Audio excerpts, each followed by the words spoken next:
할렐루야. 자, 오늘 4주차 공부. 오늘 제목은 십자가 복음입니다. 여러분 도서 있으신 분들은 18과에서 23과 내용에 해당이 됩니다. 자, 우리 지난 3주 동안 공부해서 여러분 무엇을 배우셨습니까? 지난 3주. 자, 우리 지난 3주차 때 구약 시대에도 하나님께서 언약을 세우셨고 신약 시대에도 새 언약을 세우셨다는 것, 이거를 배웠고요. 이름이 따로 필요 없으신 하나님이시지만 그 구약의 하나님이 바로 신약의 예수 그리스도와 삼위일체 하나님으로 같은 분이시다라고 하는 것을 우리가 배웠습니다. 자, 그래서 우리는 그 신약의 시대에 살아가고 있는데 늘 그 언약에 합당하게 언약 안에 머물러서 우리가 살아가야 되겠다라고 하는 것을 배웠습니다. 난생 처음 듣는 그런 내용이에요. 자, 오늘은 예수님께서 새 언약을 세우신 바로 그 십자가 복음에 대해서 오늘 공부를 하도록 하겠습니다. 그래서 오늘부터 이제 4주, 5주 이렇게 이제 복음에 대한 공부를 이제 하고요.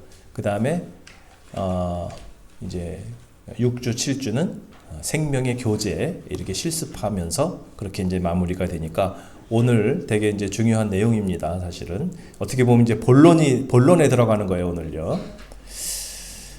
자, 우리 4주차 주제 성구 한번 다 같이 읽어보겠습니다. 시작. 단 한 번의 지성소에 들어가셨습니다. 그는 염소나 송아지의 피로서가 아니라 자기의 피로서 우리에게 영원한 구원을 이루셨습니다. 히브리서 9장 12절 말씀. 네. 자, 우리 그 들어가는 질문이 있는데요. 뭐 들어가는 질문은 그냥 우리가 궁금하게 여기는 내용들이면서 이번 주제와 좀 관련이 있는 걸 한번 이렇게 적어보는 시간인데, 자, 모든 종교는 결국 똑같이 구원으로 만난다. 그게 종교다원주의거든요. 종교다원주의. 자, 많이 들어보셨죠? 종교다원주의. 여러분은 어떻게 생각하세요? 네, 복음주의에 계신 분들은 뭐 그렇게 생각하지 않죠. 근데 듣기는 그럴 듯한데 그 사실은 인본주의적인 그런 주장들입니다. 그래서 뭐 여러 종교가 다 틀리지만 만나는 점은 같다. 뭐 이런 식으로 해서 종교가 이제 하나가 된다 이런 건데 듣기는 좋아요. 근데 뭐 그러나 그게 진리는 아니라는 사실을 성경으로 분별을 좀 하셔야 되고. 그다음에 구원이란 세상의 고통으로부터 해방시켜 주는 것이라고 하는 이제 이거를 이제 사회 구원이라고 하죠. 사회 구원. 자, 이것도 어떻게 보세요? 소위 이제 1970년대, 뭐 80년대 해방신학, 뭐 이런 것들이 이제 한국에도 많이 남미에서부터 처음 시작되고, 가난한 사회, 가난한 빈부격차가 큰 이런 사회 속에서 그러한 사회 구조를 정의를 구현하면서 그런 사회에서 소외된 사람들을 이렇게 해방시켜줘야 된다. 이게 복음이다. 그게 구원이다. 이러한 그 주장인데요. 자, 이것들도 역시 뭐 틀린 건 아닌데, 그 말이 틀린 건 아닌데 문제가 뭐예요? 한 부분을 전부처럼 얘기하잖아요. 우리가 그런 경우가 많습니다. 누구 얘기를 이렇게 들어보면요, 그 장경동 목사님 표현으로 말하자면 다 틀린 말은 아니에요.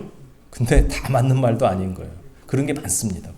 그게 왜 그러냐면 그냥 뭐 맞는 얘기를 하고 있는데 너무 자기중심적인 그 한 시각에서만 얘기를 한다는 거죠. 그러니까 틀린 건 아니에요. 그런데 그거를 막 전부인 것처럼 막 침을 튀겨가면서 얘기를 하니까 그 다른 면도 있다는 거죠. 다른 면. 그래서 전체적인 걸 이렇게 이야기를 해야 되는데 어느 한 면에서만 얘기를 하다가 보면 다른 사람에게는 그게 바더가 되기도 하고 또 상처가 될 수도 있고 그렇다는 거죠. 그래서 이제 사회 구원이라고 하는 것이 틀린 건 아니에요. 근데 그게 영혼 구원보다 더 앞서는 그런 것은 좀 잘못된 것이죠. 자, 그다음에 십자가에 대한 교리를 많이 들어봤는데 나에게는 구체적으로 어떤 효력으로 나타났습니까? 이게 무슨 얘기냐면 뭐 십자가인데 무슨 효력이냐? 그렇게 생각할 수도 있는데 십자가로 구원은 받았는데 그 이상도 이하도 아닌 크리스찬들이 많다는 거죠. 그냥 구원 받은 것으로 그냥 all stop, 그 다음이 없어요. 그래서 여기서 효력이라는 말은 좀 표현이 그런데 이건 뭐 성화라고 이렇게 표현을 하셔도 좋아요. 성화. 구원 받고 나서 그 다음 단계가 없다는 거예요. 그래서 어떻게 하면 우리가 오늘 십자가 복음을 다 안다, 내가 뭐 십자가 복음 사역리도 들었고 뭐 전도 폭발도 들었고 다 안다, 그러지 마시고 십자가 복음이 단지 구원으로만 끝나지 않고 나에게 조금 더 이렇게 깊은 은혜로 어떻게 하면 다가올 수 있는가, 오늘 그거를 여러분 잡아보시기 바랍니다. 자, 성경 탐구 이제 들어가면요, 1번. 자, 성경에서 말씀하는 구원은, 저만 하니까 좀 재미가 없는데, 지문은 다 같이 시작. 성경에서 말씀하는 구원은 무엇에 대한 구원인가요? 네, 무엇에 대한 구원이에요? 네, 우리 가정교회 할 때 그냥 지겹게 듣는 영혼 구원. 이 성경에 나오는 거예요. 영혼 구원, 영혼의 구원. 자, 아까 그 들어가는 질문에 대한 답이 나오는 거잖아요, 그죠? 네, 그래서 사회 구원도 필요해요. 심지어 자연에 대한 구원도 요즘 얘기해요. 자연도 구제해야 된다. 자연 보호도 크리스찬의 임무죠. 그러나 그게 다가 아닌데 영혼 구원이 더 중요한데 사실은. 자, 그래서 성경에서 말씀하는 구원의 핵심은 영혼 구원. 자, 그 다음에 2번 시작. 믿음의 결국 무엇을 얻습니까? 네, 요한복음 3장 15절 한번 읽어보겠습니다. 그것은 그를 믿는 사람마다 영생을 얻게 하려는 것이다. 네, 영생. 자, 여기서 이 그를 믿는 하잖아요. 여기서 믿는. 자, 그를 믿는 이렇게 했을 때 이 믿는이라고 하는 그 단어가 있잖아요. 그리스어로 피스튜에이스예요. 그냥 한글로 써볼게요. 피스튜에이스인데요. 그냥 피스튜오 그래도 믿는다라는 뜻인데 에이스라고 하는 것은 전치사를 붙인 거예요. in. 그러니까 이거는 believe in 그런 뜻을 가지고 있는 거예요. 피스튜에이스. 자, 그게 무슨 말이냐면 우리가 뭐 영어에서 뭐 예수님을 믿는다 그러면 believe Jesus 그렇게 안 하고 believe in Jesus 이렇게 얘기를 한단 말이죠. believe in God. 여러분 돈에도 그게 써 있죠? 돈에도 we trust in God. 그래서 왜 이 in이 들어갔나? 이게 이제 헬라어에서 그리스어에서 피스튜에이스라고 이렇게 in을 넣은 거죠. 그게 이제 영어에도 그대로 반영이 되는데, 자, 그것은 뭐냐면 진정한 믿음이라고 하는 것은 예수 그리스도 안으로 연합되어서 들어가는 것이다. 이렇게 볼 수가 있어요. 그냥 겉으로만 이렇게 믿는 게 아니라 정말 우리가 믿을 때 예수 그리스도 안으로 연합하는 그런 의미를 갖고 있습니다. 여기서 1번 질문에 대한 답은 결국은 하나님께서 영혼 구원을 말씀하시고, 그 다음에 2번에서는 요한복음 3장 15절 영생을 얘기하시는데, 이 구원과 그리고 영생은 같다 이렇게 보시면 되겠죠. 구원과 영생은 뭐 같은 거죠, 당연하게. 자, 그래서 우리가 복음적으로 믿는다고 하는 것은 그냥 구원만 딱 받고 끝나는 게 아니라, 이제 구원을 하나의 우리가 소유처럼 생각하는 것이 아니라 하나님과의 관계, 예수님과의 그 관계라는 거죠. 그래서 신약 성경에 보면 이제 in Christ 이런 말도 상당히 많이 나오거든요. 그래서 그리스도 안에 이렇게 거하는 게 믿음이다. 관계를 얘기하고 있잖아요, 관계. 그래서 과거에는 잘 믿었는데 현재는 주님과 좀 떠나 있다. 그러면 그거는 안 되는 거죠. 왜냐하면 그건 계속적인 관계이기 때문에, 믿음은 과거에 내가 영생을 얻었어, 구원 받았어, 그렇게 하면서 거기서 소유로 이렇게 생각을 하고 있으면 착각이다라고 하는 것입니다. 자, 그래서 믿음의 결국은 바로 영생. 자, 믿는다는 것은 연합한다. 자, 그래서 여러분 8번 문항에 로마서 6장 4절이 나올 텐데 미리 한번 보게 되면요. 여기도 보면 그럼 한번 읽어보겠습니다. 그러므로 우리는 세례를 통하여 그의 죽으심과 연합함으로써 그와 함께 묻혔던 것입니다. 그것은 그리스도께서 아버지의 영광으로 말미암아 죽은 사람들 가운데서 살아나신 것과 같이 우리도 또한 새 생명 안에서 살아가기 위함입니다. 여기서 그의 죽으심과 연합함으로써, 이 연합함이라는 게 아까 말한 것처럼 그게 진정으로 믿는 거죠. Believe in Jesus, believe in 할 때 그 pisteuo eis. 자, 그렇게 해서 이게 진정한 믿음은 바로 이렇게 한 번으로 그냥 일회적으로 끝나는 것이 아니고 늘 그 안에 거하는 거죠. 그래서 이제 가끔 노방전도를 하다가 보면요. 저희도 이제 신학교 때 전도 복법 훈련하고 막 그랬는데 세종병원이라고 거기 부천에 그 병원은 실습가거든요. 그 환자들은 아마 그냥 금요일만 되면 막 청년들이 와서 그냥 도대체 저 사람들 왜 오나 그랬을 거예요. 근데 영접은 했는데 그 어떤 후속 양육도 없고 그런 경우가 참 많습니다. 신앙생활로 이어지지 않는 경우가 꽤 많아요. 그러다 보니까 영접했다, 구원받았다. 그보다 더 중요한 것은 그 그리스도 안에 연합해서 그 그리스도 안에 거하는 그게 진짜 믿음이다라고 할 수가 있습니다. 자, 여러분 뭐 책 다 있으신 건 아니지만 도서 186면에 이런 그 연합이라고 하는 믿음의 그 연합 이거를 굉장히 중요하게 말한 분이 있습니다. 한번 읽어보겠습니다. 시작. 그러므로 기독교의 구원은 단순히 죄와 죄의 결과로 빚어진 고통이나 압제로부터 해방되는 것을 넘어서서 하나님과의 관계를 회복하는 데 그 목적이 있습니다. 톰 스메일은 기독교의 구원을 죄로부터의 구원이며 궁극적으로는 성령 안에서 하나님과 새로운 교제로 들어가는 구원이라고 정의하였습니다. 네, 그래서 하나님과의 이 관계가 중요하다는 거고요. 구원은 또 이 톰 스메일이라고 하는 분이 구원을 죄로부터의 구원이며 플러스 성령 안에서 하나님과 새로운 교제로 들어가는 구원이다. 이런 좋은 정의를 내렸어요.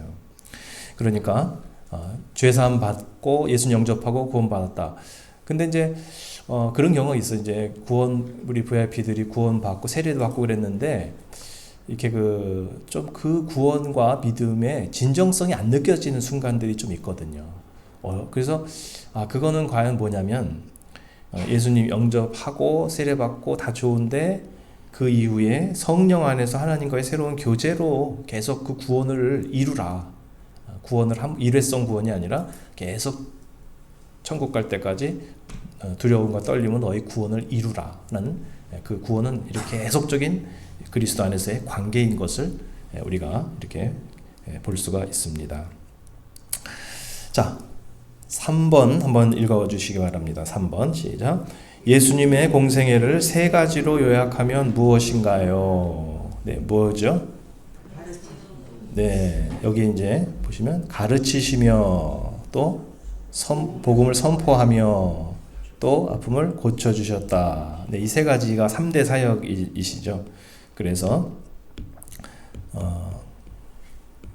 teaching, 그 다음에 preaching, 그 다음에 healing, 그 다음에 하나 더 이제 거기다 플러스 이제 feeding도 가끔 넣어요. 또 feeding. 왜냐하면 이제 구약 시대 때 만나를 먹이신 것처럼 예수님께서 이렇게 배고픈 자들에게 많은 먹을 거를 또 주시고 이렇게 했습니다. 자, 그래서 이러한 그 예수님의 공생애에서의 이런 중요한 사역인데요. 이것을 다시 말하면 예를 들면 자, 요런 부분들은요. 요런 분들은 이런 것은 사역이라고 할 수가 있죠. 사역이라고 할 수가 있고요. 요 부분들은 이거는 말씀이라고 할 수가 있겠죠. 책에 나오는 내용이에요. 그래서 예수님의 사역은 처음에는 이런 어떤 어떤 미라클 같은 이런 사역을 많이 하셨고요. 사역을 대중 사역이죠. 그 다음에 뒤로 갈수록 제자들을 향한 이런 제자 훈련, 말씀을 많이 더 이렇게 훈련하셨다는 거죠. 그래서 우리도 마찬가지인 것 같아요. 처음에 안 믿는 사람들한테 너무 처음부터 막 신앙적인 걸 강요하기보다는요.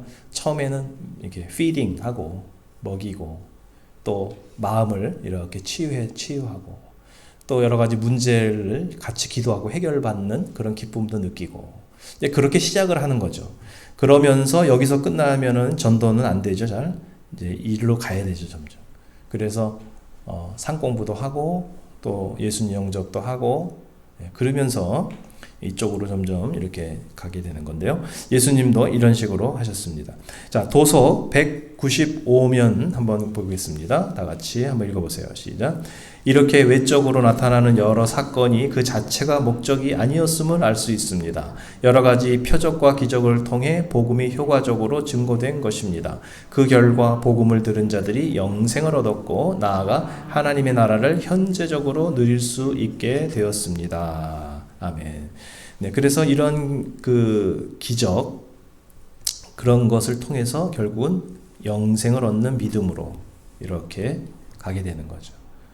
그래서 이제 이 두 가지가 다 예수님이 하신 일이에요.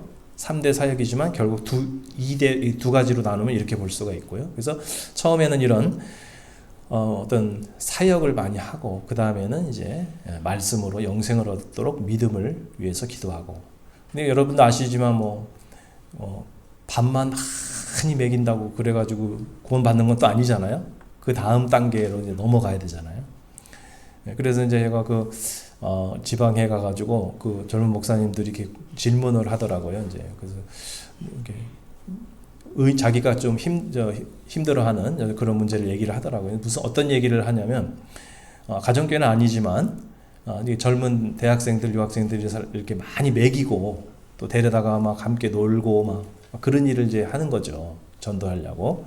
근데 그 몇 년을 그렇게 했는데 이렇게 애들이 신앙이 안 들어간다는 거예요. 그래서 지쳤다는 거예요, 이제. 그래서 그만해야 되겠다는 거예요.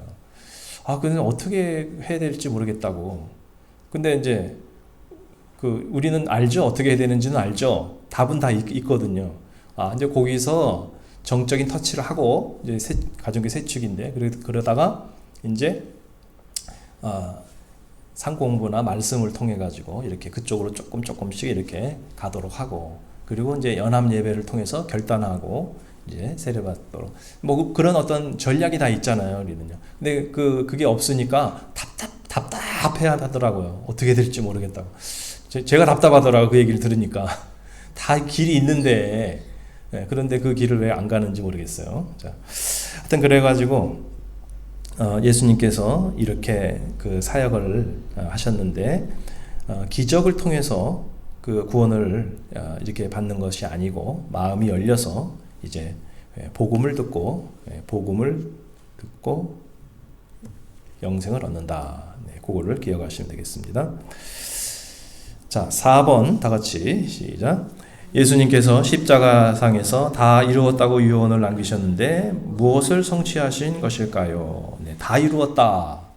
근데 뭐를 다 이루신 거죠? 뭐를 다 이루셨어요? 히브리서 9장 12절 한번 읽어보겠습니다. 시작. 단 한 번의 지성소에 들어가셨습니다. 그는 염소나 송아지의 피로서가 아니라 자기의 피로서 우리에게 영원한 구원을 이루셨습니다. 영원한 구원. 영원한 구원을 다 이루신 거죠. 그래서 다 이루셨다라고 할 때 그 단어는 이제 전도 폭발 배우신 분 알죠? 테텔레스타인데 paid off 됐다. 죄의 빚이 다 완불됐다. 그런 상업 용어라고 하죠. 자, 그래서 구원을 이루셨다는 거예요. 죄 사함을 이루시고 구원을 이루셨다. 자, 그다음에 공생의 삶에서 주님께서는요, 하나님 나라를 선포하셨고, 자, 십자가상에서 이제 구원을 완성을 하신 겁니다. 그래서 공생애 중에 이제 기적도 일으키셔서 하나님의 능력도 보여주시고, 그리고 그들의 피로도 채워주시고, 하나님의 나라에 대해서 이렇게 많이 선포를 하시다가, 그러다가 십자가에서 이제 구원을 구체적으로 다 완성을 하셨다. 이게 이제 십자가 복음이죠. 자, 그다음에 누가복음 22장 20절도 한번 보겠습니다. 시작. 그리고 저녁을 먹은 뒤에 잔을 그와 같이 하시고서 말씀하셨다. 이 잔은 너희를 위하여 흘리는 내 피로 세우는 새 언약이다. 지난 시간에 배웠던 내용과 연관을 지시면 좋겠어요. 지난 시간에 구약 시대에도 하나님께서 아브라함, 모세, 다윗 이런 사람들을 통해 가지고 언약을 세우셨습니다. 그러면서 그 구약의 그 언약을 일방적으로 사람이 파기해 버렸죠. 그래서 이제 예레미야 같은 선지자를 통해서 새 언약이 온전한 새 언약이 이제 임할 것이다. 근데 그 예언이 예수님을 통해서 다 이루어진 거죠. 그걸 다 이루었다는 거죠. 예언의 성취. 그 새 언약. 새 언약. 그걸 이루신 거죠. 그래서 하나님께서는 약속을 하시면 반드시 지키시는 분, 시건치 않으신다. 이렇게 성경에서 말씀하고 있습니다. 자, 도서 199면에 그 김세윤 박사, 그 한국이 낳은 세계적인 신학자입니다. 특히 바울 신학의 대가인데 미국의 신학교에서도 강의를 하시고, 근데 물론 이제 한국의 어떤 그 개혁주의에서는 좀 이분을 약간 싫어하시는 분도 있긴 해요. 너무 좀 약간 리버럴한 면이 있거든요. 그렇지만 세계적인 신학자입니다. 자, 풀러에서도 가르치시고 이제 그러신 분인데, 자, 그분이 도서 199면에 이제 그 인용이 되고 있는데 한번 읽어보겠습니다. 예수는 그의 죽음과 부활에서 성취될 구원을 향하여 가면서 하나님 나라의 선포로 구원을 약속하였고, 사도들은 그의 죽음과 부활의 관점에서 이미 성취된 구원을 뒤돌아보면서 선포하였다. 네. 그래서 신약 성경은 십자가입니다. 이렇게 십자가가 이렇게 있고요. 그리고 복음서는 십자가를 향해서 이렇게 갑니다. 그리고 서신서는 그 십자가에서 완성된 구원을 선포합니다. 자, 그러니까 신약 성경은 이 십자가 중심이죠. 그래서 십자가 복음이 핵심이고요. 예수님께서는 아직 그 구원을 십자가에서 다 이루지 않으셨기 때문에 그것이 이제 이루어질 것을 계속 선포하셨습니다. 선포하시면서 약속하셨습니다. 그리고 그 약속을 이루셨습니다. 그리고 사도들은 이미 이루어진 그 구원, 이것을 선포한 거죠. 그것을 다른 사람들에게 전파하게 된 것이죠. 그러면 신약 성경이 십자가를 중심으로 이렇게 이해가 잘 되실 거예요. 그죠? 네. 그렇게 신약 성경을 우리가 이해하면 좋습니다. 자, 그 다음에 5번으로 넘어가겠습니다. 5번 다 같이 시작. 구원받은 성도들은 하나님의 나라에 들어가기까지 무엇을 이루어야 합니까? 네, 여기서 로마서 5장 3절 4절 우리 개정 성경으로 한번 읽어보겠습니다. 시작. 다만 이뿐 아니라 우리가 환난 중에도 즐거워하나니 이는 환난은 인내를, 인내는 연단은 소망을 이루는 줄 알미로다. 네, 그래서 여기서 중요한 단어가 뭐냐면 이 연단이라는 단어입니다. 연단. 자, 이 연단이라는 그 단어를 이 책에서 좀 자세하게 다루고 있는데요. 자, 연단. 이게 이제 도키모스라는 거죠. 도키모스. 이 도키모스라는 그 그리스어가 좀 독특한 단어라고 책에 설명이 되고 있습니다. 그게 뭐냐면, 이제 금을 이렇게 다루는 그런 그 당시에 직업 중에서 보면은 자꾸 어떤 이게 한 금화가 있고 은화가 있잖아요. 그러면, 옛날에 그 금화의 그 가치가 있잖아요. 그러면 그 금화를 이렇게 무게에 달았을 때 그 무게에 해당되는 금의 가치입니다. 그게. 은화를 딱 만들 때는 은화의 그 가치는 밸류가 그 똑같은 무게의 은을 달았을 때 그의 가치를 거기다 새겨 넣는 거죠. 자, 그러니까 금화는 금화의 그 금화는 금화의 그 어떤 순도가 필요한 거고, 은화는 은화의 순도가 필요한 건데, 도키모스라는 게 바로 이제 그겁니다. 어떤 좀 비양심적인 이런 그 장인들은 그걸 다 안 쓴다는 거예요. 거기다 이제 다른 금속을 좀 넣는다는 거죠. 그래서 이익을 자꾸 챙기는 거죠. 그래서 그런 것에 대해서 상당히 단속을 하는데, 그런데 정말 규정이 있는 그만큼 금을 다 쓰고 은을 다 써가지고 정확하게 순도 있게 그 동전을, 금화나 은화를 주저하는 이러한 사람을 가리켜 그 진정성 있는 순도를 도키모스다. 이게 순도죠, 순도. 그렇게 부른 겁니다. 그러니까 연단이라고 하는 것이 바로 우리들의 믿음의 순도다. 이렇게 볼 수가 있어요. 그래서 우리들의 그 믿음이 과연 얼마만큼이 진짜 믿음일까요, 여러분? 네? 어떻게 생각하세요? 여러분이 가지고 있는 여러분의 신앙의 도키모스는 과연 어떤가? 여러분의 믿음의 도키모스를 한번 생각해 보라는 거죠. 그거를 잘 몰라요, 우리가. 잘 모르기 때문에 과연 나의 신앙, 또 주위에 있는 사람들의 그 신앙이 좋은지 안 좋은지 겉으로 봐가지고 잘 모릅니다. 왜냐하면 그 속에 있는 그 중심은 하나님만 보실 수 있기 때문에, 우리가 볼 때는 믿음이 굉장히 좋은 것 같은데 하나님 보실 때는 아닐 수도 있어요. 주여 주여 하는 자마다 다 천국에 들어갈 것이 아니라, 근데 그 중에 선지자 노릇하며 막 이렇게 주의 이름으로 귀신을 쫓아내며 대단한 믿음처럼 보이잖아요. 근데 아니라는 거예요, 하나님이. 그러면 어떻게 그 우리들의 믿음의 진정성을 알 수가 있을까요? 옛날에 우리 성결교가 나온 유명한 부흥사 이성봉 목사님이라고 계세요. 이성봉. 네.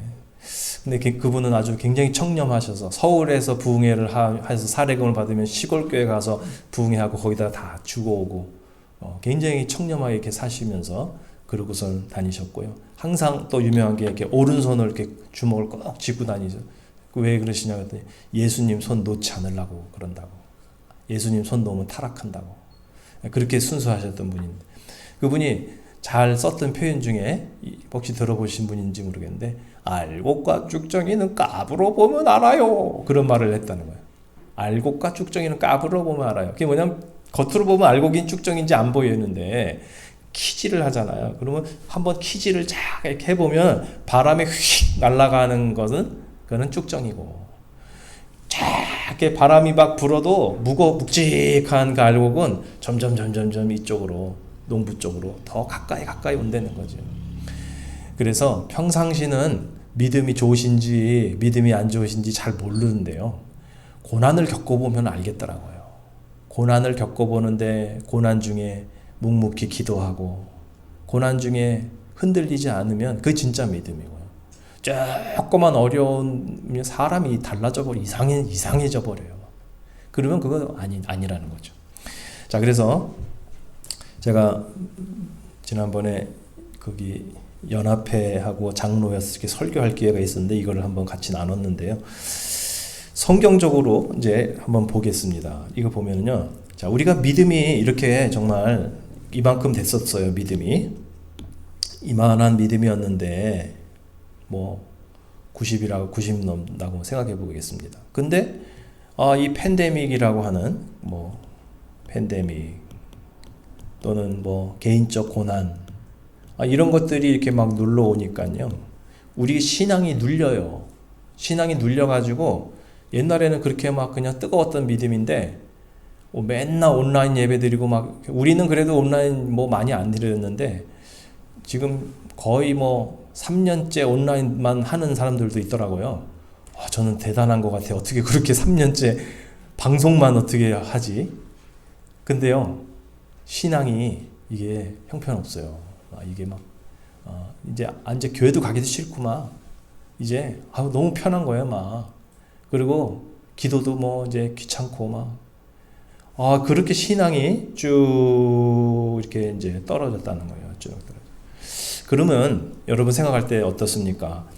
아무리 믿음이 좋아도 너무 어려우면 저렇게 신앙이 째버려져, 이렇게 생각하죠. 그죠? 근데 저는 그렇게 생각을 안 합니다.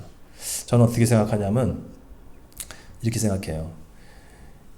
이렇게 됐던 믿음이 말이죠. 이만큼 이렇게 추락을 했다 그러면 이 바닥을 치는 그 믿음이 그 사람의 원래 믿음이었다. 저는 그렇게 생각해요. 왜 그러냐면 그 전에 이렇게 그럼 컸던 건 뭡니까? 그거는 거품이죠. 거품. 불순물. 예를 들면 개인의 명예심 또는 어떤 경쟁심, 그 다음에 영적으로 우월감, 신앙의 연조, 맨날 그런 것만 자랑하잖아요. 근데 실제로 하나님과의 1대1의 그 흔들림 없는 금보다 귀한 그 믿음은 별것도 없었으면서 그냥 겉으로만 그냥 대단한 것처럼 직분과 그 다음에 막 업적, 신앙의 어떤 헌신, 사역, 심지어 뭐 목회를 하고 선교를 하고 막 그런 걸 통해 가지고 상당한 수준에 있는 것 신앙. 그런데 바닥을 치는 게 그게 자신의 현주소라고 저는 생각합니다. 내가 만일에 신앙이 제일 침체됐다 말이죠. 그러면 하나님 이게 제 믿음이 이거밖에 안 됐던 거네요, 주님. 이게 전에요. 이게 그렇게 생각을 하는데요. 왜 그러냐? 이게 뭐 성경적으로 한번 읽어보겠습니다. 시작. 너희 믿음의 확실함은 불로 연단하여도 없어질 금보다 더 귀하여 예수 그리스도께서 나타나실 때 칭찬과 영광과 존귀를 얻게 할 것이니라. 아멘. 자, 그 다음에 고린도서 3장 13절 시작. 그에 따라 각 사람의 업적이 드러날 것입니다. 그날이 그것을 환히 보여줄 것입니다. 그것은 불에 드러날 것이기 때문입니다. 불이 각 사람의 업적이 어떤 것인가를 검증하여 줄 것입니다. 여기서 뭐 업적이라고 그러니까 조금 어감이 이상하지만요. 이 업적이라고 하는 것은 엘곤이라는 그리스어인데 이거는 좋은 겁니다. 예수님께서 기적을 일으키시고 표적을 보여주시고 했을 때 그 행한 일이 지혜는 그 행한 일로 증명된다 하실 때 그 엘곤입니다. 그러니까 우리가 하는 그런 어떤 예를 들면 아주 귀한 사역들 있잖아요. 귀한 사역. 또 우리가 늘 하는 여러 가지 무슨 좋은 일들입니다. 근데 그런 것들이 이게 계속 어떤 고난 속에서도 그게 변함이 없으면 그게 진짜고요. 환경에 따라서 이게 전에는 좋았는데 지금은 더 이상 그게 좋지 않다. 그러면 그거는 본질적인 게 아니구나. 이렇게 우리가 검증해 볼 수가 있다는 것입니다. 자, 그래서 바로 연단을 통해서 욥도 그렇게 고백을 했었고요. 연단을 통해서 고난을 통해서 내가 정금같이 나오는 거죠. 자, 그래서 우리가 평상시에 나의 믿음의 수준을 자기도 과대평가할 때가 많습니다. 그러기 때문에 하나님께서 이번 팬데믹을 통해서 우리의 신앙을 한번 검증해 주시는 것 같고요. 또 우리 교회의 그 건강한 교회의 건강도도 검증받는 것 같고 그렇습니다. 그래서 거기에서 변함이 없다, 흔들림이 없다. 그러면 이제 그게 진짜 도키모스, 그게 이제 진정성이 거기서 나오는 거고요. 불 속에 넣어봐야 이제 그게 진정성을 알 수 있듯이 그게 바로 연단이라는 것입니다. 자, 그래서 개인적인 고난도 마찬가지인데 개인적인 고난을 왜 하나님 주시나? 하나님은 우리 고난 당하는 걸 그렇게 원치 않으시는데 그거라도 우리가 있어야 그나마 자기를 조금 보는 것 같더라고요. 그마저도 없으면요. 그마저도 없으면 우리가 자기 스스로도 자기가 대단한 줄 알아요. 근데 고난을 겪어보면서 내가 이거밖에 안 되는구나. 자기를 보는 거거든요. 자, 그래서 여기서 구원받고 나서 하나님 나라에 들어갈 때 이 도키모스 진정성이 중요하다는 말씀했고요. 6번 사도들이 서신서에서 전한 복음과 예수님이 복음서에서 전한 복음이 어떻게 다를까요? 자, 먼저 이 도서 202면에는 이렇게 설명을 했습니다. 아까도 잠깐 설명했는데 자, 한번 읽어보겠습니다. 예수 그리스도는 하나님 나라의 복음을 전하셨습니다. 사도들은 십자가 복음을 주로 전했습니다. 네. 예수님도 물론 십자가에 대한 그 예언을 몇 번 하셨어요. 몇 번 하셨는데 대부분은 하나님의 나라에 대한 말씀을 많이 하셨고 사역도 많이 이렇게 하셨고, 그리고 이제 십자가 복음이 이제 구체적으로 이루어진 것은 예수님이 이제 십자가를 지시고 나서 사도 바울을 통해 가지고 그것이 구체적으로 복음으로서 선포되기 시작을 했습니다. 자, 7번 다 같이 시작. 초대교회에서 전파했던 원복음의 4가지 요소를 찾아봅시다. 네, 이게 오늘 하이라이트인데요. 오늘 제일 중요한 거가 오늘 이 구절이라고 할 수도 있어요. 자, 한번 읽어보겠습니다. 시작.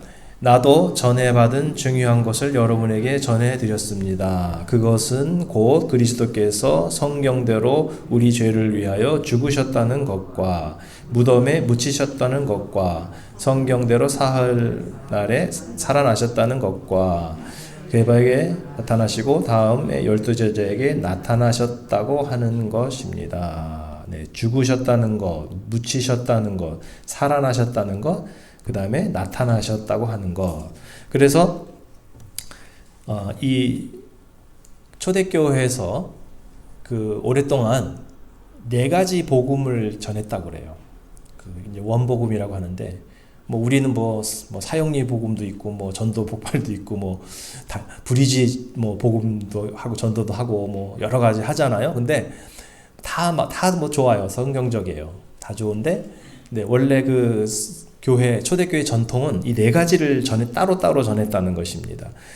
그래서 개정 성경에서는 이렇게 따로따로 이렇게 표현이 좀 안 되는데 새 번역이 참 이걸 잘 표현을 했다고 그래요. 그래서 지금 새 번역으로 보니까 무엇 했다는 것과 묻히셨다는 것과 살아나셨다는 것과 나타나셨다고 하는 것입니다. 그래서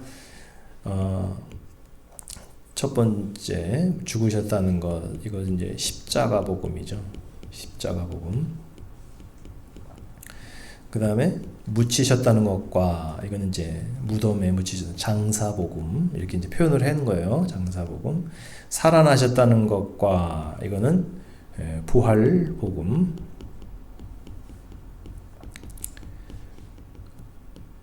그 다음에 나타나셨다고 하는 것, 이것은 현현 복음이다. 근데 뒤에서 이제 설명을 하는데요. 오늘은 이제 이 십자가 복음에 대해서만 공부를 하고, 이제 다음 주에 이제 장사 복음, 부활 복음, 그리고 이제 마지막으로 현현 복음, 이렇게 이제 공부를 좀 더 자세하게 할 것입니다. 자, 그까지 이제 초대교회에서 이렇게 구체적으로 복음을 전했다는 거. 자, 이게 중요한 거예요. 어떻게 보면 이 책 전체의 하나의 그 핵심이라고 할 수도 있습니다. 지금까지 우리가 3주 동안은 구약과 이 성경 전체에 대한 이런 어떤 하나의 백그라운드고요. 오늘부터 이제 어떻게 보면 이제 복음에 대한 본론인데, 이 4가지를 우리가 잘 이해를 해야 됩니다. 십자가 복음도 우리가 조금 약간 너무 피상적으로 얕게만 이해를 했던 그런 경향이 있고요. 그 다음에 또 십자가에만 너무 집중을 하고 이렇게 무덤에서 또 예수님이 이루신 일과 부활의 이런 복음에 대해서 한국교회가 조금 이렇게 좀 약하게 이렇게 강조를 좀 덜 했던. 카톨릭은 더 하죠. 카톨릭은 예수님이 아직도 십자가에 계시잖아요.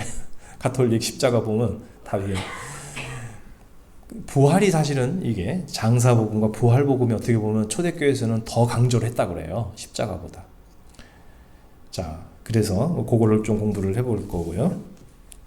자, 8번 다 같이 한번 읽어보세요. 시작. 십자가의 효력이 우리 삶에서 나타나려면 그의 죽으심에 어떻게 해야 합니까? 자, 로마서 6장 4절 다 같이 시작. 그러므로 우리는 세례를 통하여 그의 죽으심과 연합함으로써 그와 함께 묻혔던 것입니다.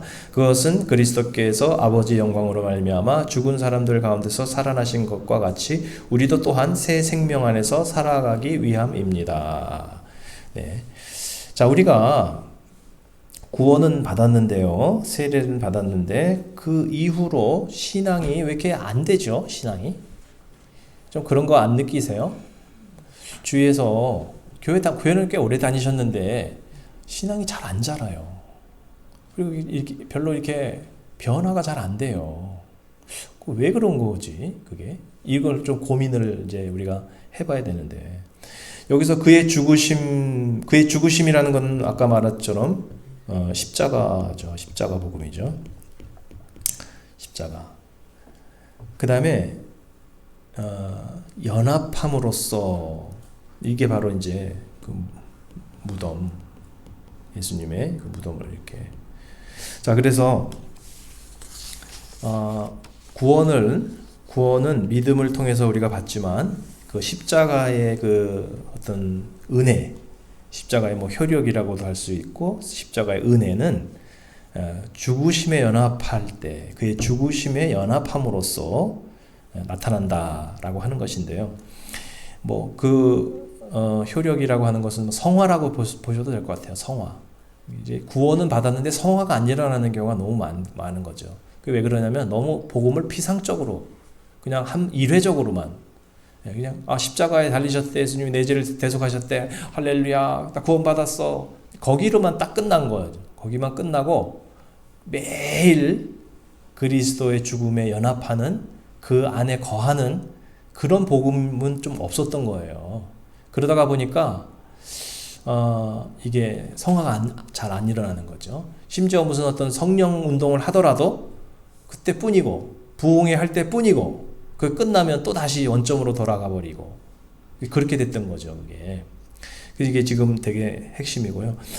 자, 그 그림으로 한번 이렇게 표현한 그 책에 나오는 그림인데, 초대교회의 이 초대교회 전승된 복음입니다. 이게 초대교회 전통인데, 십자가, 그리스도께서 십자가에 죽으신 것과 그 다음에 장사 지내는 바 되었다가 사흘만 날아서 보이셨느니라 하는 이 네 가지, 1, 2, 3, 4, 이것이 이제 온전한 초대교회에 전했던 그 복음의 내용이고요. 자, 이것이 이제 여기에 우리가 연합할 때 영생을 더 풍성하게 누릴 수 있다는 거죠. 예수님께서 요한복음에 오신 것은 영생을 얻고 더 풍성히 누리게 하려고 오셨거든요. 근데 우리는 영생만 얻고 더 풍성하게 누리지는 못하는 그런 신앙생활을 오랫동안 많이 했다는 사실입니다. 자, 그래서 이제 이 복음을 우리가 이제 좀 더 다음 주까지 이제 더 묵상해 보도록 하겠고요. 자, 오늘은 이제 9번 복음의 세 방면의 은혜입니다. 복음의 세 방면의 은혜. 여러분 도서 21과에 나오고 있습니다. 자, 그러면 우리가 이제 받아야 하는 십자가의 그 은혜, 십자가의 효력, 그것은 어떤 것인가? 십자가 복음에 대한 것만 좀 더 하고 이제 오늘 정리를 하게 되는데, 자, 세 가지를 여기서 이제 얘기를 하고 있습니다. 우리가 전통적으로 십자가 하면요, 십자가의 이사야서 53장 같은 경우 한번 생각해 보면요, 이렇게 생각했거든요. 이사야 53장 이렇게 보면요, 영과 혼과 육, 이거를 다 이렇게 십자가를 통해서 그 은혜를 주셨다는 거죠. 그래서 영으로는 죄사함이고요, 죄사함, 혼은 평화, 육은 치유. 그래서 십자가를 통해서 영혼, 육을 하나님께서 영적으로 죄사함에서 구원하시고, 우리의 마음에는 또 마음의 치유, 평화를 주시고, 육신의 연약함을 위해서도 또 십자가 보혈로 우리를 치유해 주시고, 그런 은혜를 알고 있었죠, 우리가. 자, 그런데 우리 한번 세 가지로 오늘 이 책에서 또 이제 우리가 배워보는 것은, 첫째, 죄사함과 부정성의 제거다, 이렇게 나오고 있습니다. 이제 부정성에 대한 거는 이제 27과에서 자세히 이제 다루게 되는데, 자, 한번 히브리서 9장 14절 시작. 하물며 영원한 성령을 힘입어 자기 몸을 흠 없는 제물로 삼아 하나님께 바치신 그리스도의 피야말로 더욱더 우리들의 양심을 깨끗하게 해서 우리로 하여금 죽은 행실에서 떠나서 살아계신 하나님을 섬기게 하지 않겠습니까? 네, 그리스도의 피, 그것을 통해서 깨끗하게 한다는 거죠. 자, 이것이 바로 죄사함이고, 그리고 또 부정성. 그래서 이제 전에는 이제 상처의 치유 이렇게 많이 이제 얘기를 했는데, 상처를 자꾸 치유한다고 이렇게 생각을 하다가 보니까요, 이게 계속 반복적이게 되고요. 그 다음에 항상 그 상처 핑계를 댑니다. 나는 상처 받아서 그래. 나 상처가 있어서 그래. 어릴 때 나는 이렇게 그런 불우한 환경 때문에 그래. 맨날 그 핑계만 대는 거예요. 근데 그게 치유가 된 듯하다가 또 이게 계속 이렇게 쳇바퀴 돌듯이 그런 경우가 있습니다. 그래서 심지어 전문 상담가들도 이게 빨리 안 된다는 거예요, 사람이. 그러니까 계속 오랫동안 이렇게 하고 계속 상담해도 이게 별로 경과가 좋지 않은 그런 경우가 꽤 많거든요. 그런데 성경적으로 보면은요, 그게 부정성이다 이렇게 표현을 하고 있습니다. 부정성을 예수님의 피로 이제 깨끗하게 씻어야 된다는 거죠. 자, 그 다음에 요한 1서 1장 9절 다 같이 시작. 우리가 우리 죄를 자백하면 하나님은 신실하시고 의로우신 분이셔서 우리 죄를 용서하시고 모든 불의에서 우리를 깨끗하게 해주실 것입니다. 네, 우리의 죄, 또 우리의 허물, 또 우리의 어떤 연약함 이런 부분들도 하나님께서 바로 십자가의 보혈로 그것을 깨끗하게 해 주실 수 있다. 여러분, 그걸 믿으시기 바랍니다. 그래서 그 예수님의 그 십자가를 통해서 그 은혜로 변화되어지고 치유되어지는 그 정결케 되는 그런 부분을 위해서 그 십자가를 우리가 그 은혜를 구해야 되겠다. 두 번째는 옛사람을 불구되게 한다. 그래서 이렇게 표현하고 있습니다.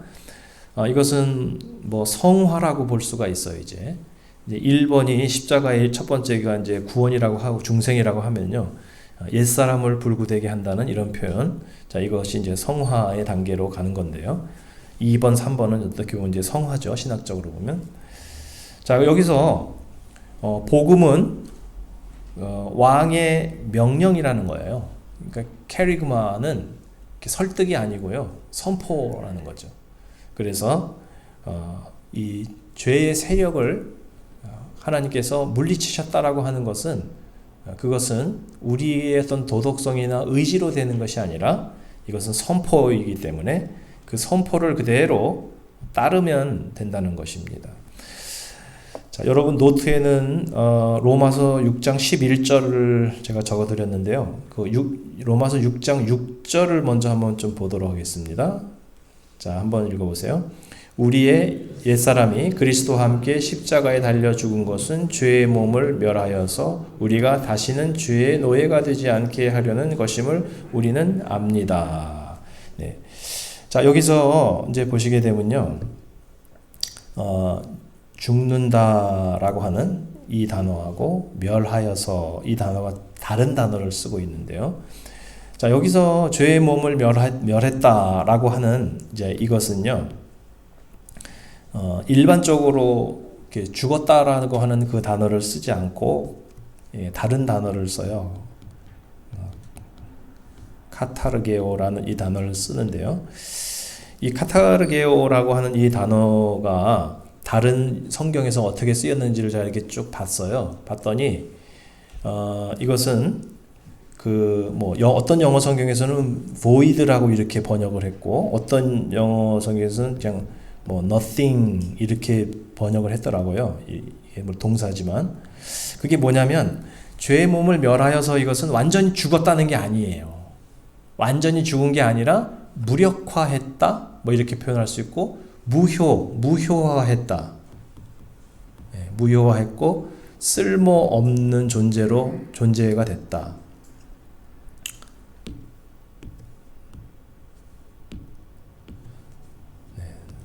쓸모없게 됐다.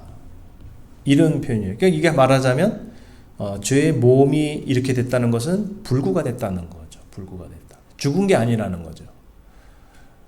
자, 그래서 이게 왜 중요하냐면요, 우리가 구원받고 나서 어떻게 성화가 되느냐 할 때 인간의 그 육성과 죄성이 완전히 죽는 게 아니라는 거예요. 완전히 죽는 게 아니라는 거예요. 그래서 뭐 금욕주의도 해보고 아니면 뭐 정말 열광적으로 이렇게 막 성령 파로도 해보고 그러는데 그 순간에는 육성이 죽는 것 같아요. 근데 다시 돌아와요, 그 육성이.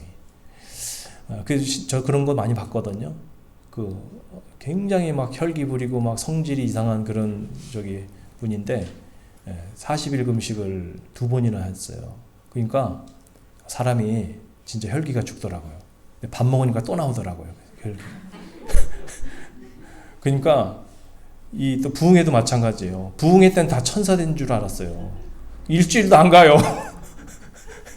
일주일 있으니까 더 나빠져, 사람이 막. 그러니까 막 그게 왜 그러냐면 죽는 게 아니더라고요, 그게.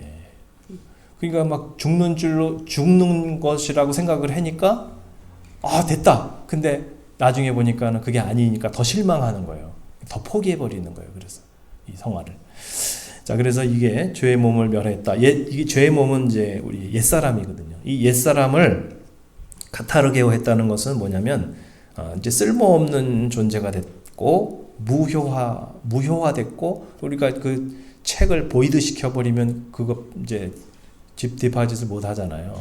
그러니까 이게 쓸모없이 된 거죠. 종이 조각이 된 거죠. 마찬가지로 우리가 여전히 살아있는데 우리의 육성, 죄성은 살아있는데 이게 하나님이 그렇게 캐리그마로 선포하심으로 인해서 우리가 임시적으로 그것들이 계속 무력화되는 그것을 경험하게 되는 거다. 이게 바로 죄의 몸을 멸했다라고 하는 그런 표현입니다. 자, 그래도 또 안 되잖아요. 그래도 또 안 될 때가 있어요. 그래서 하나님이 또 어떤 방법을 쓰시냐면은 자, 한번 다음 구절 한번 읽어보세요. 시작. 잠깐 이거 아닌데 4장 1절 한번 읽어보세요. 시작. 그리스도께서는 육신으로 고난을 받으셨습니다. 여러분도 같은 마음으로 무장하십시오. 육신으로 고난을 받은 사람은 이미 죄와 인연을 끊은 것입니다. 네, 여기 하나 빠졌네요. 자, 베드로전서 4장 1절 여러분 노트에 있어요. 자, 여기서 보면 고난을 통해서 그나마 또 죄와 인연을 끊는 것입니다. 그랬거든요. 그래서 우리가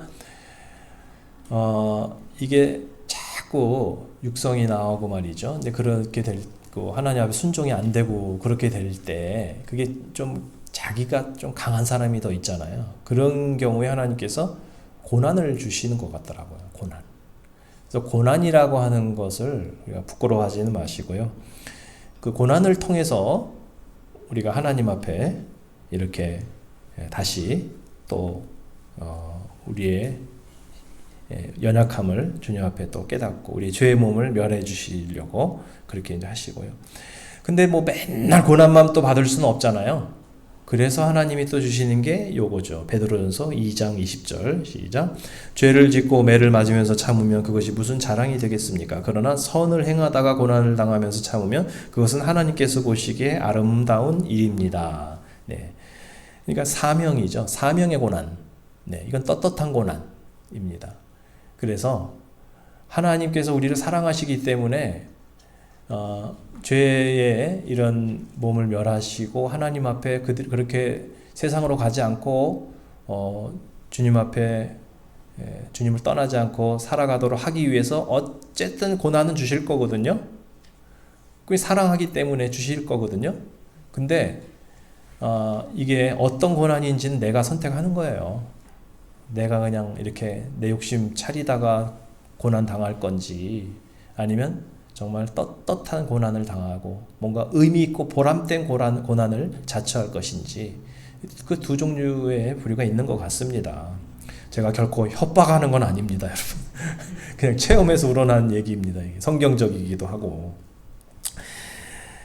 그래서 우리에게는요 모두 이 하나님께서 인생의 어떤 우리를 무력화해 주시는 그런 영역들이 있는 것 같습니다. 그게 이제 불구죠. 옛사람의 불구됨, 그것인데 우리에게 다 약점을 주시는 것 같아요. 근데 그게 있어야 되는 것 같더라고요, 인생에. 그게 없으면 우리가 막 나가기 때문에 그거를 이제 주시고, 때로는 또 사명을 주시고, 이렇게 해서. 그래서 뭐 우리 목자 목녀님도 많이 계시지만, 내가 이렇게 뭔가 섬길 수 있는 이런 사명지가 있다라고 하는 것은요, 그건 굉장한 은혜인 것 같아요, 제가 볼 때. 언제까지 이 짓을 해, 그러지 마시고, 이래서 이 사명이 있으니까 내가 그래도 하나님 앞에 막 나가지 않고 그렇게 가는 거야. 그리고 그걸 통해서 내가 겪는 어려움이 있어요. 고난이 있어요. 근데 그런 고난이 떳떳한 고난이야. 그것은. 그래서 우리가 주님 앞에 이렇게 더 가까이 갈 수가 있다는 것이죠. 자, 여기 이제 그래서 우리가 만일에 이렇게 인생을 살아가면서, 근데 사실 생각해 보세요. 만일에 우리가 육신에 장애가 있다고 생각해 보세요. 아니면 우리가 어디가 몸이 마비가 됐다고 생각해 보세요. 반신불수가 됐다, 마비가 됐다, 장애가 왔다, 정말 불구가 됐다고 생각해, 사고를 당해서 불구가 됐다 생각해 보세요. 그러면 삶이 얼마나 우울하고 삶이 얼마나 불편하겠어요, 여러분. 그렇겠죠?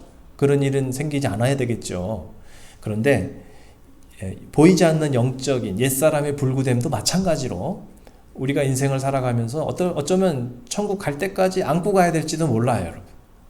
하지만 그것이 불편하지만 또 내 마음을 항상 무겁게 하지만 그것이 주님을 떠나지 않게 하는 거라면 우리는 그거를 그냥 짊어지고 천국 가는 겁니다. 자, 그래서 우리가 천국 갔을 때 여기 이제 옛날에 이라크 전쟁에 갔다가 폭탄이 터져가지고 불구가 돼서 저렇게 다리 잘리고 손 잘리고 막 이렇게 왔는데 대통령이 가가지고 막 안아주고 격려를 많이 해줬어요. 물론 격려한다고 그게 달라지겠습니까만은 그래도 당신들이 정말 큰일을 했다. 이 나라에서 당신을 책임지겠다. 뭔가 그런 것이 얼마나 위로가 되겠습니까? 우리가 천국 갔을 때 이 땅에 살아갈 때는 그것 때문에 힘들었고 고통을 당했지만 주님 나라 갔을 때는 왕이신 하나님께서 우리를 저렇게 맞아주시고 칭찬해 주실 줄로 믿습니다. 자, 마지막으로 또 우리가 뭘 해야 되냐면요, 은혜 안에 거하려고 우리가 노력을 또 해야 됩니다. 로마서 6장 13절 14절 다 같이 한번 읽어보세요. 시작. 그러므로 여러분은 여러분의 지체를 죄에 맡겨서 불의의 연장이 되게 하지 마십시오. 오히려 여러분은 죽은 사람들 가운데 살아난 사람답게 여러분을 하나님께 바치고 여러분의 지체를 의의 연장으로 하나님께 바치십시오. 여러분은 율법 아래 있지 않고 은혜 아래 있으므로 죄가 여러분을 다스릴 수 없을 것입니다. 네, 여기서 중요한 것이 여러분의 지체를 의의 연장으로 하나님께 바치십시오. 이게 갑자기 선교지로 떠나라 다 때려치고 신학교 가라 그게 아니고 하나님 앞에 우리가 소소한 이런 부분, 우리가 의의 연장이라는 것은 무기죠. 하나님께 드려라, 하나님께 쓰임 받자라고 하는 것입니다. 자, 도서 223면 영국 성공회 주교 존 찰스 라이리라고 하는 분이 이런 말을 했습니다. 한번 읽어보겠습니다. 우리 몸을 하나님께 드린다는 것은 은혜의 방편에 자신을 드리는 것입니다. 성경 읽기, 개인 기도, 정기적인 공예배 참석, 설교 듣기, 정기적인 성찬 참석 등입니다. 이런 일을 게을리하는 신자는 밭을 돌보지 않으면서 농사가 잘 되기를 바라는 삶과 같습니다. 이렇게 은혜의 방편에 참여할 때 우리는 은혜 아래 있게 되어 죄의 세력을 무력하게 합니다. 이걸 잘 이해하셔야 되는 데 이게 뭐냐면 그게 하나의 율법적 행위가 돼서는 안 돼요. 율법적 행위를 한다고 그래서 종교 활동을 한다고 그래가지고 성화가 되는 건 아닙니다. 하지만 여기서 뭐를 말하냐면 하나님의 은혜로 되는데 하나님의 은혜를 우리가 받기 위해서는 은혜의 방편에 참여는 해야 된다는 거예요. 그걸 안 하면서 그냥 은혜 이러면 안 된다는 거예요. 그래서 그거 자체가 우리를 성화시켜 줄 수 있는 것은 아니지만 우리는 이렇게 경건 생활을 해야 된다. 기도 생활, 말씀 이런 것들을 늘 해야만 한다는 거죠. 그럴 때 은혜가 임하는 것이지 뭐 이걸 안 하는데 갑자기 막 은혜가 임하는 건 아니지 않느냐는 거예요. 그거를 우리가 자기도 좀 노력을 해야 된다는 얘기고요. 자, 마지막 세 번째는요. 자기 주장의 의지를 못 박는다. 십자가의 그 은혜가 첫 번째는 죄사함, 두 번째는 옛사람을 불구되게 함, 세 번째는 자기 주장의 의지를 못 박는다. 이건데요. 이게 굉장히 중요한 내용입니다. 이것도. 자, 로마서 7장 18절 다 같이 나는 내 속에 곧 내 육신 속에 선한 것이 깃들여 있지 않다는 것을 압니다. 나는 선을 행하려는 의지는 있으나 그것을 실행하지는 않으니 말입니다. 여기서 이 육신이라고 하는 거 있잖아요. 육신. 이게 중요한 건데요. 여기 뒤에 나오네요. 이게. 자, 한번 책을 보겠습니다. 도서 225면인데 한번 읽어보세요. 시작. 육신 사르크스는 죄악된 본성입니다. 그런데 사스는 바울이 죄와 율법의 관계를 규명할 때 쓰는 전형 어구입니다. 그것을 풀이하면 하나님과 분리된 인간이 선을 행하여 자기를 주장하려는 의지입니다. 육신은 자신을 신뢰하며 자신의 우상화, 하나님과 이웃에게 자기를 주장하는 존재로서의 인간을 지칭하는 도덕적으로 부정적인 개념입니다. 김세윤 박사가 이제 쓴 내용인데요. 그 얘기가 뭐냐면 육신이라고 하는 것은 뭐냐면 자기 주장이라는 거예요. 자기 주장의 의지. 이게 굉장히 중요한데요. 자기를 주장하려는 의지가 이게 육신, 사르크스라고 하는 그리스어의 원래 이제 이런 의미를 가지고 있다. 이게 왜 중요한가 생각을 해봤는데 여기서 이 자기 주장이라고 함은 어떤 개인적 삶에서 고집이 세서 이기적으로 주장하는 것뿐 아니라 선한 명분과 신앙적 정당성에 근거한 주장들도 포함되고 있다는 것입니다. 사실 한번 빌립보서 한번 보겠습니다. 바울의 경우 한번 읽어주세요. 시작. 열성으로는 교회를 박해한 사람이요 율법의 의로는 흠잡힐 데가 없는 사람이었습니다. 이런 사람들이 자기 주장이 더 큰 겁니다. 이런 사람들이. 사실 신앙 공동체 내부에서도 많은 분쟁과 갈등을 우리가 보게 되는데 그런데 교회에서 강하게 주장하거나 강하게 발언하거나 하시는 그런 분들 상당히 어그레시브하고 이제 그런 분들을 보면요. 어떤 분이냐면 이렇게 열성이 있고요. 상당히 흠잡힐 데가 없을 정도로 헌신적이거나 어떻게 보면 굉장히 신앙적인 사람들입니다. 사실은. 그러니까 예를 들면 뭐 방관적이고 비협조적이고 왔다가 안 왔다가 뭐 가끔 오시다가 이런 분들은 그렇게 막 주장이 이렇게 세지 않습니다. 왜냐하면 자기가 뭐 나도 못하는데 뭐 내가 무슨 주장을 해. 관심도 없어요. 사실은. 그런데 보면은 가장 헌신적이고 희생적이고 열심 있고 막 이런 분들이 항상 많이 섭섭하고 많이 막 화가 나고 막 그냥 많이 이렇게 뭔가 막 하고 싶은 말이 많아지고 막 그렇게 되는 거거든요. 이게 바로 사르크스, 자기 주장의 의지라는 것입니다. 자, 한번 서 목사님이 쓴 내용인데 좀 길지만 내용이 굉장히 중요해요. 제가 설명하는 것보다 그냥 글이 더 좋은 것 같은데 한번 읽어보겠습니다. 도서 230면에 있는 내용인데요. 자, 시작. 오늘날 교회 안에도 이러한 자들이 많습니다. 하나님을 사랑한다고 하지만 하나님과 분리된 상태에서 또는 하나님과 사귐을 갖지 않으면서 계명이나 교회의 요구들을 자기 주장 의지로 수행합니다. 하지만 종국에는 교회의 비방자나 박해자나 폭행자로 전락합니다. 외적으로는 교회에 가장 기여를 하면서도 동시에 교회를 향한 비방자가 되는 것입니다. 열심을 내지만 그들의 내면 세계에는 환난과 공고가 가득합니다. 자기들 자기들의 기준으로 남들을 판단하고 정죄하여 분쟁과 다툼을 불러옵니다. 외적으로 열심을 내고 충성하며 율법을 지키나 이들이 가져온 결과는 참담합니다. 율법을 행하려는 그들의 선한 의도는 잘못되지 않았습니다. 다만 자기 주장 의지로 선한 일을 할 때에 역사하는 죄의 세력에게 속았을 뿐입니다. 네, 이게 중요한 것 같아요. 다만 자기 주장 의지로 선한 일을 할 때의 역사는 죄의 세력에게 속았을 뿐입니다. 이게 제가 이걸 보면서 굉장히 충격을 받았습니다. 야, 이걸 분별하기 참 어려운 건데 이거를 분별하고 교회 다니는 사람이 과연 몇 명이나 될까? 이게 정말 은밀한 죄거든요. 은밀한 죄. 그리고 이것 때문에 교회가 이렇게 시끄러운 거거든요. 사실은 다 명분이 있어서 싸우지. 명분 없이 그렇게 선한 의도 없이 그렇게 진짜 막 그러신 분들 많이 없었어요. 다들 잘해보려고 말이죠. 정의를 세워보려고 막 소리 지르는 거고 막 그런 거거든요. 그래서 이게 바로 십자가의 앞에 우리가 나아가서 이것도 내려놔야 된다는 거예요. 십자가 앞에서. 자,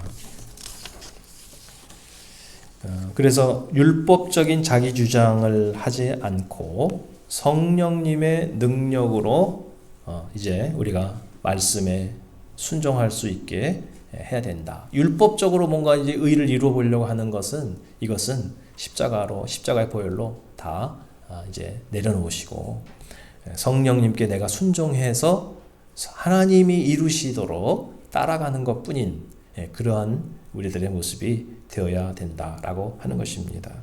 이런 십자가의 은혜가 여러분의 가정에도 있으시기 바랍니다. 아니, 저와 여러분들에게 먼저 있으시기를 바랍니다. 그러면 뭐 싸울 일도 별로 없을 것 같아요. 자, 오늘 그 초대교회의 그 4가지 복음에 대해서 우리가 좀 공부를 했고요. 그 중에서 십자가의 3가지 효력, 3가지 은혜, 뭐죠? 죄사함, 그다음에 내면의 부정성, 그다음에 두 번째는 옛사람의 무효화, 무력화, 불고화. 자, 그래서 죄의 세력에서 벗어나는 하나님의 이 캐리그마, 선포. 그다음에 세 번째, 육신에 속한 자기 주장의 의지. 이것을 성령의 법으로 우리가 극복하자. 이 3가지가 십자가 복음에서 매우 중요한 것이다라고 하는 것을 오늘 배웠습니다. 그래서 마지막으로 이제 십자가 복음을 한번 이렇게 정리를 한번 해보자면 도서에 있는 한 문장으로 한번 정리를 해봤습니다. 한번 다 같이 읽어보겠습니다. 십자가 복음의 은혜는 성령 안에서 매일 경험해야 하는 일상적 영성입니다. 우리가 십자가에서 주님이 나의 죄를 사해 주셨어 훌쩍훌쩍 하고 일회적으로 구원받은 것으로 끝나니까 성화가 안 되는 거예요. 매일 이 3가지 십자가의 이런 효력이 나에게 나타나기 위해서 매일 부정성을 정결케 하고 우리 옛사람을 계속 이렇게 죽지 않으니까 마비시켜 놓고 무력화하고 매일 그렇게 해야 되는 거고요. 그 다음에 육신에 속한 자기 주장, 이것조차도 욥의 변론하고 똑같다 이렇게 생각하시고, 욥이 얼마나 주장이 많았어요. 근데 나중에 하나님 앞에 그걸 회개했잖아요. 내가 하나님 앞에서 주장했던 거. 그게 이제 상대적 의인이었잖아요. 하나님 앞에 가면 그냥 다 죄인인데, 뭐 절대적 죄인인데 뭐 주장할 게 없어요. 진짜 주장할 게 없어요. 그냥 똑같은 죄인일 뿐이에요. 그냥. 자, 그러니까 비록 정당한 자기 주장 의지까지도 우리가 예수님의 십자가로 그걸 다 내려놓아야 된다. 여러분, 그걸 오늘 우리가 배웠습니다. 그렇게 되면 우리들의 삶에서 십자가의 능력이 나타나지 않겠습니까, 여러분? 네. 자, 이 시간에 이제 마무리하겠는데요. 오늘 그 또 숙제도 이렇게 해오시고, 또 여러분 깨달은 거 이렇게 올려주시기 바랍니다. 올려주시니까 다른 분도 은혜 받고 서로 좋은 것 같아요. 자, 이 시간에 우리 오늘 배운 말씀을 생각하며 우리 기도하시고 자유롭게 돌아가시겠는데요.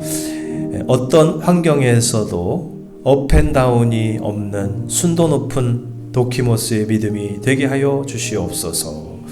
죄사함과 내면의 부정성, 쓴뿌리를 보혈로 깨끗하게 씻어 주시옵소서. 고난과 사명으로 우리의 옛사람을 무력화하는 은혜를 주시옵소서. 자기 주장의 율법적 의를 내려놓고 성령의 법을 따라서 말씀을 이루는 그런 믿음 되게 하여 주시옵소서. 우리 주여 세 번 부르시고 다 같이 기도하겠습니다. 주여 주여 주여.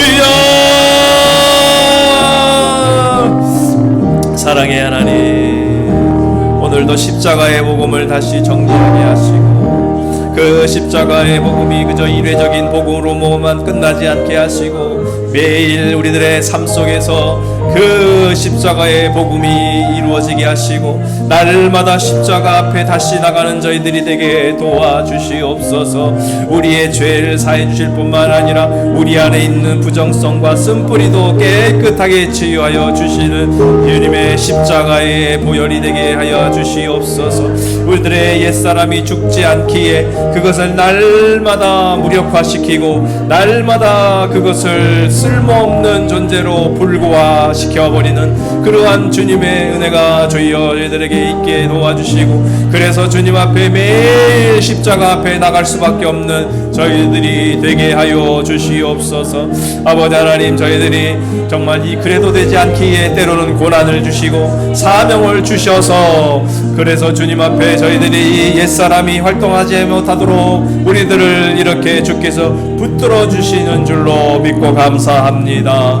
아버지 하나님, 또한 저희들의 주장을 멈추게 하시고 욥과 같이 자기 주장을 하다가 주님 앞에 부끄러워 우리 입을 가리는 자가 되게 하시고, 아버지 하나님, 정당한 주장까지도 주여 이것을 하려고 하는 우리의 그 육신 사르크스의 이 우리의 의지를 온전히 주님 앞에 내려놓고 성령께 온전히 매일매일 저희들을 맡기게 하여 주시옵소서.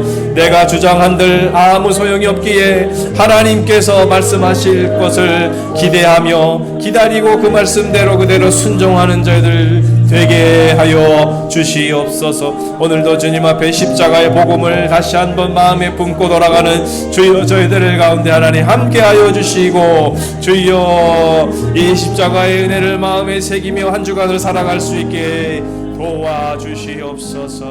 아버지 하나님 함께